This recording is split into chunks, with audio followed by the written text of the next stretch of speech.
The topic of our discussion is financial statement analysis. Financial statement analysis जो है, financial statement analysis क्या होता है? Financial statement analysis जो है, इसमें हम लोग क्या करते हैं, जो आपकी फाइनेंशियल स्टेटमेंट्स दी होती हैं, उन फाइनेंशियल स्टेटमेंट्स को फर्दर जब हम यूज़ करते हैं इकोनॉमिक डिसीजंस लेने के लिए उसको हम एनालिसिस करते हैं डिटेल में, डिफरेंट टूल्स को यूज़ करते हैं ताकि हम लोग कोई डिसीजन ले सकें, उसको बोलते हैं फाइनेंशियल स्टेटमेंट एनालिसिस। अब फाइनेंशियल स्टेटमेंट एनालिसिस में हम लोग ये स्टडी करेंगे कि कौन कौन से टूल्स हैं। टूल्स में हमारे पास 4 टूल्स हैं। First is comparative statement, second is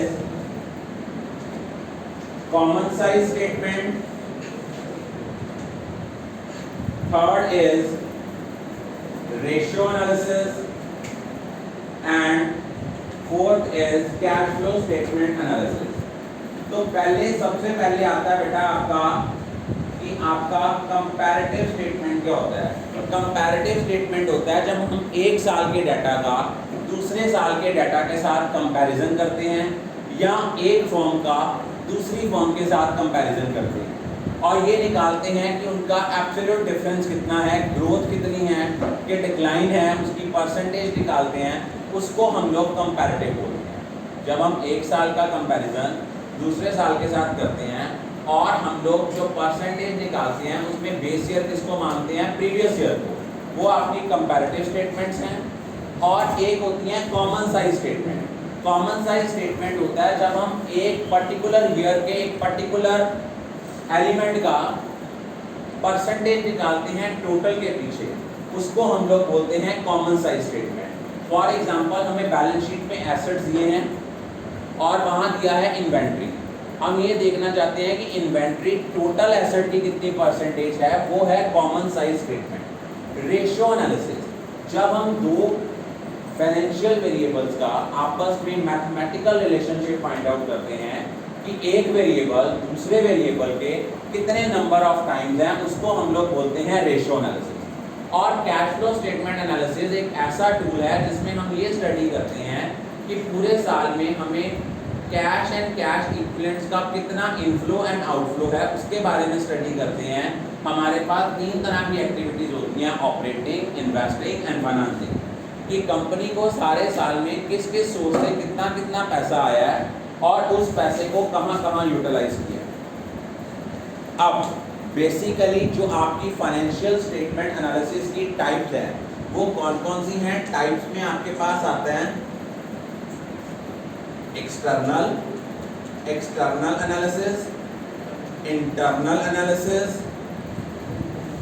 horizontal analysis and another one is vertical analysis। अब हम सबसे पहले क्वेश्चन अराइज होता है कि आपका एक्सटर्नल एनालिसिस क्या होता है। एक्सटर्नल एनालिसिस वो लोग करते हैं जिनके पास असेस नहीं होता, जो आपकी बुक्स ऑफ अकाउंट्स को जो है वो सिर्फ डिपेंड होता है पब्लिश्ड अकाउंट्स के ऊपर। जो शेयर होल्डर्स हैं उनको कंपनी के अकाउंट्स कैसे हो रहे हैं, कैसे बन रहे हैं, कौन सी इंफॉर्मेशन दे रहे हैं, उनको तो उतना ही पता लग सकता है जितना कंपनी ने अपनी एनुअल रिपोर्ट में दिया है।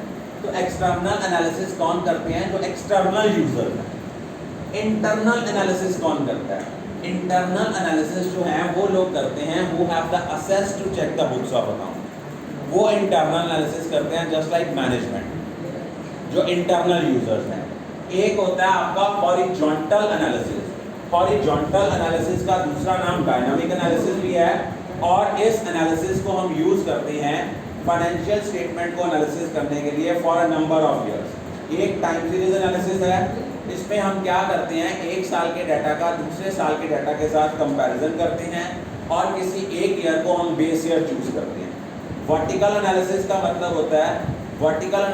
मतलब होता है जब एक ही साल की फाइनेंशियल स्टेटमेंट को एनालिसिस करते हैं कि एक पर्टिकुलर आइटम टोटल की कितनी परसेंटेज है, वो होती है आपकी वर्टिकल एनालिसिस। उसके बाद इसमें आता है कि इनमें प्रोसेस कौन कौन सी हैं। तो प्रोसेस में सबसे पहले हम लोग क्या करते हैं, फाइनेंशियल स्टेटमेंट्स को रीअरेंज करते हैं।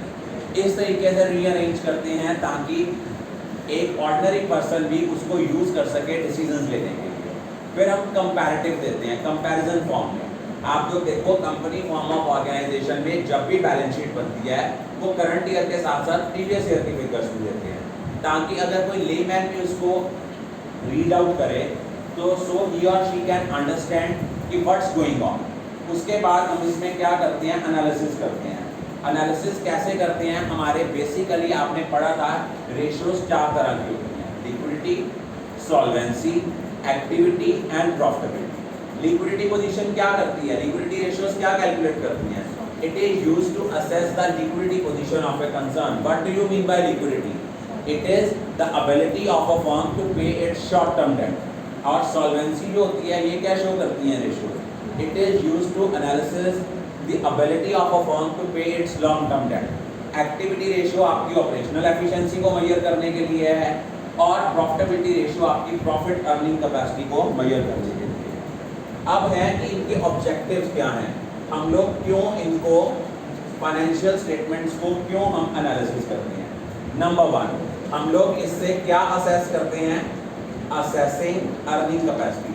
हम लोग देखना चाहते हैं एक ऑर्गेनाइजेशन की अर्निंग कैपेसिटी क्या है, क्या वो इतनी कैपेबल है कि अपने जो फिक्स्ड एक्सपेंसेस हैं उनके बर्डन को बेयर कर सकती है।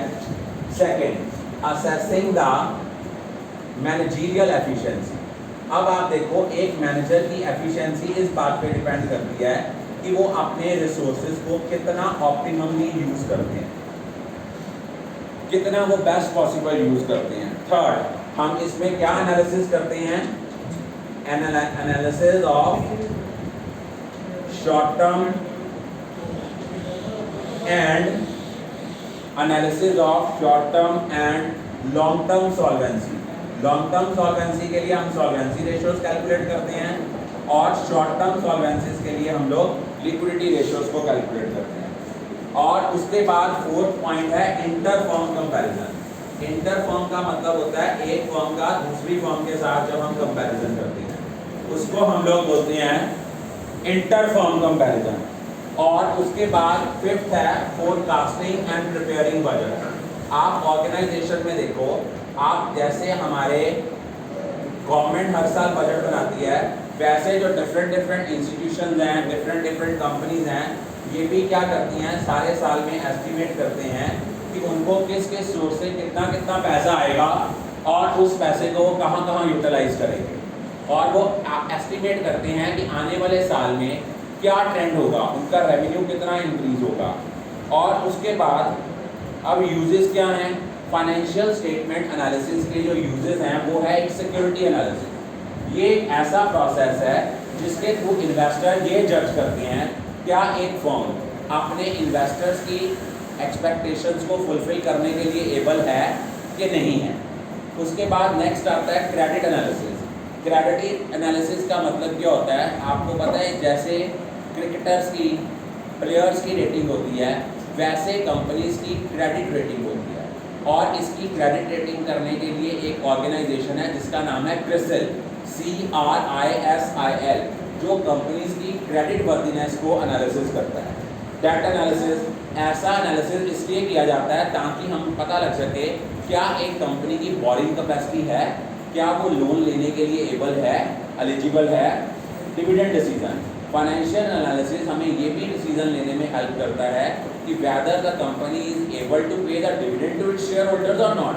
कई बार क्या होता है कि हमें प्रॉफिट तो बहुत हो रहा होता है but company doesn't have any liquid cash, तो उसमें प्रॉब्लम आती है कि वो डिविडेंड किस फॉर्म में देंगे, शेयर्स की फॉर्म में देंगे कि कैश की फॉर्म में देंगे।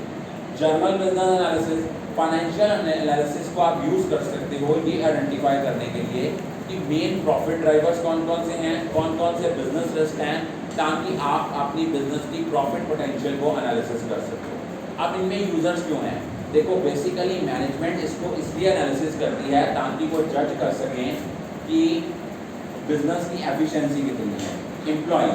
एम्प्लॉयज़ जो होते हैं वो क्या चाहते हैं, वो चाहते हैं कि उनको एमोल्यूमेंट्स कितने मिल रहे हैं, फाइनेंशियल इंसेंटिव्स कितने मिल रहे हैं, नॉन फाइनेंशियल इंसेंटिव्स कितने मिल रहे हैं।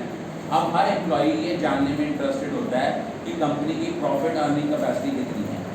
शेयर होल्डर्स, आप देखो आप किसी भी कंपनी में पैसा इन्वेस्ट करते हो, सबसे पहले आप देखते हो वो कंपनी की प्रॉफिट अर्निंग कैपेसिटी कितनी है, वो कंपनी की सॉल्वेंसी पोजीशन कितनी है, क्रेडिट वर्दीनेस कितनी है, potential investor. As an investor अगर आप किसी ऑर्गेनाइजेशन में इन्वेस्ट करते हो, आप उनकी earning capacity as well as financial position देखते हो। बैंकर्स एंड लेंडर्स, जिन्होंने लोन देना है वो क्या देखते हैं कि आपकी फाइनेंशियली आप साउंड हो, are you able to pay the loan in time.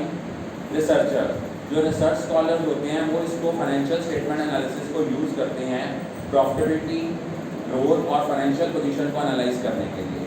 Tax authorities जो होती हैं वो इंटरेस्टेड होती हैं कि आपकी टैक्स लायबिलिटी असेस करने के लिए, क्या जो ऑर्गेनाइजेशन ने रिटर्न फाइल की है क्या वो एक्यूरेट है, कहीं उनमें कोई मैनिपुलेशन तो नहीं की हुई।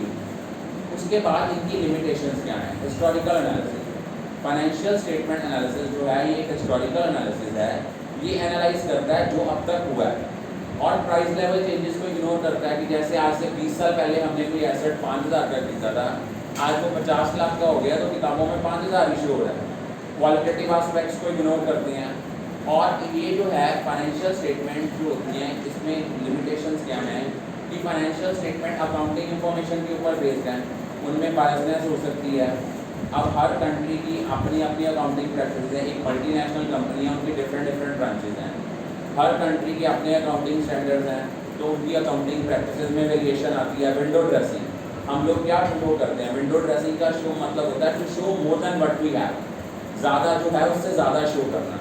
जब हमने लोन लेना होता है हम अपने फिगर्स को इन्फ्लेटेड फिगर्स शो कर देते हैं प्रॉफिट की, लेकिन जब हमने रीपे करने का टाइम आता है हम लॉस शो कर देते हैं। Identify symptom, financial statement analysis हमें प्रॉब्लम के सिग्नल्स देता है कि ये अगर आपकी सॉल्वेंसी पोजीशन खराब है, ये रेशियोज कम आ रहे हैं, इट मीन्स आपकी सॉल्वेंसी पोजीशन खतरे में है, लेकिन उनकी रेमेडीज क्या हैं, उनको कैसे ओवरकम करना है, it depends on. I think all of you are clear of